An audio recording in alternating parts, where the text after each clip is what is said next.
Olá, sejam muito bem-vindos a mais uma análise. Hoje a gente vai mergulhar numa história espetacular, um relato épico que tem de tudo, uma guerra gigantesca entre reis, uma missão de resgate que parecia impossível e, no final, uma escolha decisiva entre a riqueza e a integridade.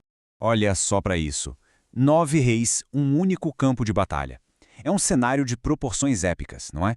A gente não está falando de uma briga qualquer, mas de uma guerra mesmo, com reinos e exércitos. E o mais incrível é que, no meio de todo esse caos, a verdadeira luta acontece na consciência de uma só pessoa, em uma única escolha. Então, vamos começar pelo começo, o primeiro ato dessa história. Para a gente entender a dimensão da escolha que vem lá na frente, primeiro a gente precisa mergulhar no cenário. E que cenário? Uma rebelião que acabou virando uma guerra gigantesca, com consequências, bem, devastadoras. De um lado do campo de batalha, nós tínhamos uma aliança oriental superpoderosa, liderada por um rei bem temido, o Quedorlaomer. Do outro lado, uma coalizão de 5 reis cananeus, incluindo os famosos reis de Sodoma e Gomorra, que decidiram arriscar tudo pela liberdade. Já dá pra sentir a tensão no ar, né? O confronto era, inevitável. Pensa só na situação. 12 anos. 12 longos anos servindo a um poder estrangeiro. É muito tempo. Chegou o 13º ano e eles simplesmente disseram, chega, não mais. Se rebelaram. Mas a resposta veio com tudo. No ano seguinte, o exército de Quedorlaomer não veio para conversar, não. Veio para esmagar a rebelião. E que resposta, hein? A Aliança Oriental não foi direto para os rebeldes, não. Eles passaram pela região inteira como um verdadeiro rolo compressor. Foram conquistando outros povos pelo caminho numa demonstração de força bruta, sabe? Deixaram um rastro de destruição antes mesmo de chegar na batalha principal. Era para mostrar quem mandava. E quando finalmente chegou a hora da batalha, foi um desastre completo para os reis cananeus. O lugar, o Vale de Sidim, era cheio de poços de betume, virou uma armadilha mortal. A derrota foi total, humilhante. E com isso, o caminho ficou livre para os vencedores fazerem a festa. Saquearam Sodoma e Gomorra, levaram absolutamente tudo de valor.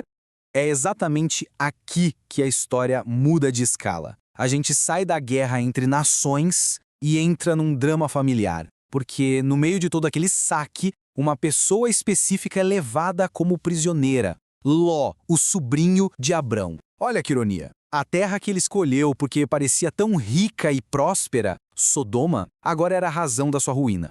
Só que a notícia da captura de Ló chega até Abrão.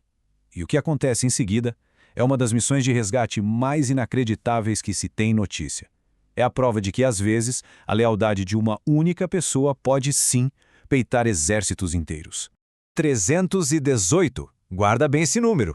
Esse era o exército inteiro de Abrão. Não eram milhares de soldados. Era um punhado de homens leais contra uma máquina de guerra que tinha acabado de destruir reinos. A desproporção é absurda.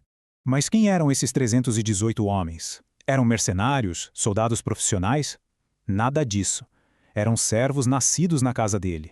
Pessoas que ele conhecia pelo nome, que faziam parte do seu dia a dia. Era uma força-tarefa movida por pura lealdade pessoal contra os exércitos vitoriosos de 4 reis. As chances? Praticamente zero. E como ele conseguiu? Não foi na força bruta, de jeito nenhum. Foi pura estratégia. Abrão perseguiu o exército inimigo, usou a escuridão da noite a seu favor, dividiu seus homens e lançou um ataque surpresa. Ele usou a arrogância dos vitoriosos contra eles mesmos.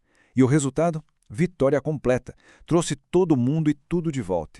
Missão de resgate cumprida com sucesso. Mas acredite, a batalha mais difícil para Abrão ainda não tinha começado.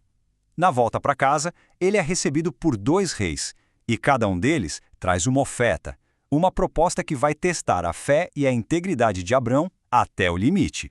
E aqui o contraste é gritante, né? De um lado aparece essa figura misteriosa, Melquisedeque, que é rei e sacerdote. Ele oferece pão, vinho e uma bênção espiritual. Do outro lado vem o rei de Sodoma, aquele que Abrão acabou de salvar. E a oferta dele? Riqueza, todo o saque da guerra. É a escolha clássica, o divino contra o terreno. Vamos focar primeiro numa oferta espiritual. Melquisedeque abençoa Abrão, mas o ponto-chave é o que ele diz. Ele dá todo o crédito da vitória a Deus. A mensagem é muito clara. Olha, Abrão, não foi a sua estratégia, não foram os seus homens. Foi o Deus Altíssimo que te deu essa vitória. E a reação de Abrão é imediata e muito simbólica. Antes mesmo de dar ouvidos ao rei de Sodoma, ele vai lá e entrega o dízimo de tudo que recuperou para Melquisedeque. Isso é muito mais que um gesto religioso, é uma declaração pública. Ele está mostrando com atitudes de onde ele acredita que veio a sua vitória. Isso prepara o guerreiro para o verdadeiro clímax. A guerra com espadas acabou, mas a batalha pelo caráter de Abrão está só começando. Com a oferta de riqueza do rei de Sodoma na mesa, Abrão vai fazer uma escolha que ecoará por gerações. Nossa, que resposta! Abrão não diz apenas não, obrigado. Ele faz um juramento. Ele diz: não vou pegar nada que é seu, nem um fio de linha, nem a correia de uma sandália. E o motivo? Ele explica: para que você nunca possa dizer que foi você que me enriqueceu. Para ele, seu testemunho, sua integridade, valia muito mais que todo o tesouro da guerra. Com essa atitude, Abrão estava basicamente blindando a sua história. Ele estava deixando bem claro para todo mundo que a sua confiança e o seu sustento vinham de Deus e de mais ninguém. Ele não ia deixar de jeito nenhum que a bênção na sua vida fosse confundida com um favor vindo de um rei terreno. E aí, o que a gente tira de tudo isso? Essa história deixa algumas lições muito claras, que valem para qualquer época. A escolha de Ló, baseada na aparência, o levou para a enrascada. Já a escolha de Abrão, baseada na fidelidade, o levou à vitória. Fica a lição de que a integridade vale mais que qualquer riqueza e que a gratidão deve sempre vir primeiro. E no fim das contas, a história deixa essa reflexão no ar. Quando a gente olha para as nossas próprias batalhas, o que realmente define uma vitória? É o que a gente acumula de material ou é o caráter que a gente manteve intacto durante a jornada? Bom, essa foi a nossa análise da incrível jornada de Abrão. Foi um prazer ter a companhia de cada um de vocês e fica o convite. Nos encontramos no nosso próximo episódio para a gente continuar transformando esses textos tão importantes em histórias claras e impactantes. Até a próxima!